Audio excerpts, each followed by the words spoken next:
بستی بستی دریا دریا بستی بستی دریا دریا بستی بستی دریا دریا تاجوز سجیا تاجوز سجیا ہے جان ہے مٹی آزم کی اور ہم سب کی شباب کا ذریعہ وہ ہے اہل سنت کی جان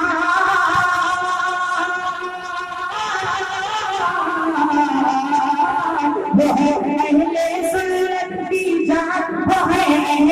سنت کی جان اور سبھی سنی پر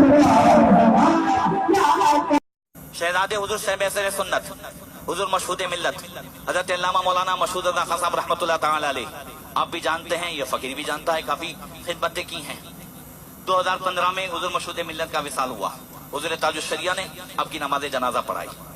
جب تاج الشریعہ نماز جنازہ پڑھانے کے لیے آ رہے تھے، یہ فقیر بھی وہاں موجود تھا، حضرت کو اپنے ہاتھ سے غسل بھی دیا۔ اس وقت حضور مشہود ملت کے بھانجے مولانا برکات احمد تاج الشریعہ سے عرض کرتے ہیں کہ حضور، میں نے کسی حدیث میں پڑھا ہے کہ کسی مومن کے انتقال کے بعد، دفن ہونے کے بعد اگر بارش آ جاتی ہے تو اس کے مغفرت کی نشانی ہے۔ اب آپ تشریف لائے ہیں، آپ نماز جنازہ پڑھائیں گے تو مغفرت میں تو کوئی شک نہیں ہے، مگر یہاں کا ذرہ ذرہ بارش کے لیے بھی ترستا ہے، اگر آپ دعا فرما دیں تو بارش بھی ہو جائے گی اور ساتھ میں میرے ماموں کی مغفرت کی نشانی بھی ہو جائے گی۔ مجھے نہیں معلوم کہ تاج الشریعہ نے دعا کی نہ کی، مگر اس وقت 5ویں صف میں موجود تھا، تاج الشریعہ کے پیچھے نماز جنازہ پڑھی۔ اس وقت بالکل مسئلہ صاف تھا، کچھ بھی نہیں تھا، بارش جیسا کوئی کچھ نہیں تھا، مگر جیسے ہی حضرت کو لے کر کے یہاں دفن کرنے کے لیے آئے، اس کے بعد اتنی بارش ہوئی، عصر سے پہلے تک ہر طرف جو ہے نالے بہنے لگے۔ اس فقیر نے اپنی آنکھوں سے دیکھا، پتا چلا اللہ تبارک و تعالیٰ نے وہ مقبولیت عطا فرمائی جو حضور مشہود ملت کی مغفرت کی بھی نشانی ہے اور تاج الشریعہ کی عظمت کی بھی نشانی ہے۔ اور کوئی بات اگر پیش کی جاتی ہے تو کبھی رد نہیں ہوتی تاج الشریعہ کی بارگاہ میں بھی۔ تو حضور مشہود ملت سے میں نے ایک دن صبح ناشتہ کرنے کے بعد ہم دیر تک بیٹھتے رہتے، تو میں نے عرض کیا، حضور آپ تو بہت اندر کی باتیں دیکھتے رہتے ہیں کہ کس قبر میں صاحب قبر کس حال میں ہے کہ نہیں ہے، ابھی کہاں ہے، تو آپ یہ بھی تو بتائیں کہ بارگاہ رسالت میں ہر دور میں تمام علماء میں کوئی ایک عالم ایسا ہوتا ہے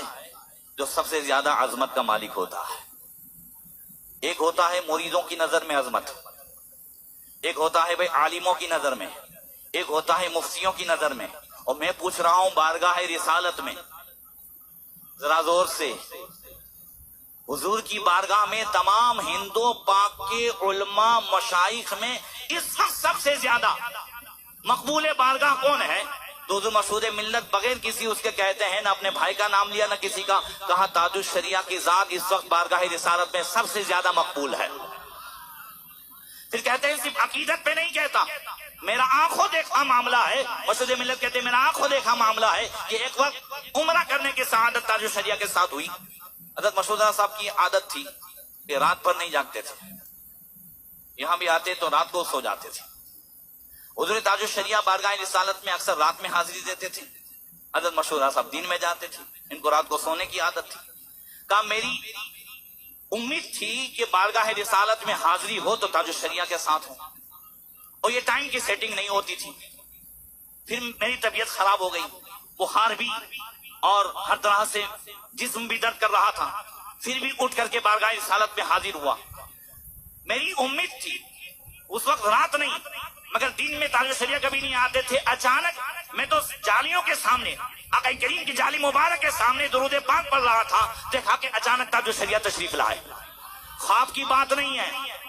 بالکل بیداری کے عالم میں تاج الشریعہ حقیقت میں تشریف لائے۔ مشہود رضا صاحب کہتے ہیں کہ اب تک میں جالی مبارک کے سامنے درود پڑھتا تھا، تاج الشریعہ جیسے ہی آئے میں نے دیکھا کہ پردہ ہٹ گیا اور آقا کریم سامنے تشریف فرما ہے۔ صحابہ بھی ہیں، حضور شعیب اہل سنت بھی ہیں، اعلی حضرت بھی ہیں، قاری طیب صاحب بھی ہیں، بہت سارے علماء کے نام لیے تھے میں بھول گیا، یہ سب موجود تھے اور یہ سارا کے سارا فیض ملا تاج الشریعہ کی آمد پر اور انداز سے حضور مشہور ملت سے پوچھا اب تمہاری طبیعت کیسی ہے؟ کہا یہ جو بارگاہ میں جو مقام ملا وہ تاج الشریعہ کی آمد پر ملا. ان کی مقبولیت اس بات سے واضح ہوتی ہے کہ حضور کی بارگاہ میں ان کی مقبولیت کیا ہے. بحر العلوم حضرت علامہ مولانا مفتی عبد المنان رحمت اللہ تعالی علیہ، ان کے تعلق سے ایک خدا جو ہے بحر العلوم نمبر نکلا ہے، اس میں یہ واقعہ موجود ہے کہ علامہ پیشاوری